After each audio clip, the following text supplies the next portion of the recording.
নমস্কার, আমরা সবাই গ্রুপের পক্ষ থেকে আমি আব্দুল কালাম। ইউনিটে গেট টু যে ছোট সমস্যাটা হয়েছিল এই বাবিদার গাড়ির সঙ্গে, তো সমস্যাটা সলভ হয়ে গেছে।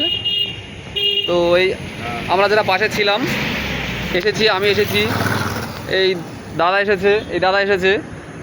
তো আমি এটাই নোটিস করব, এটাই বলবো বারবার যে গ্রুপটা সবাই ফলো করো, সবাই সবার মানে সঙ্গে থেকো, সবাই সবার সাহায্য করো।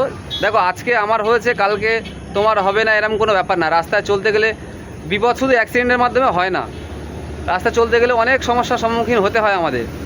সবাইকে বলবো সবাই গ্রুপ ফলো করো, সবাই সবার সাহায্যের হাত বাড়িয়ে দাও। এইভাবে আগে থাকলে আমরা আশা করি অনেক দূর যেতে পারবো, সেটাই সবাই চেষ্টা করব। দাদা তুমি কিছু বলো। না ঠিক আছে, কালামদা এসে সমস্যার সমাধান করে দিয়েছে, আর কোনো সমস্যা নেই। ঠিক আছে, বিষয়টা এখানে ক্লোজ হয়ে গেছে, আর কাউকে আসতে হবে না। সবাই সাবধানে ডিউটি করো, রাত্রেবেলা যারা ডিউটি করছো একটু ডিস্টেন্স মেনে ডিউটি করো, এটাই বলবো। আমরা সবাই গ্রুপ জিন্দাবাদ। চলো।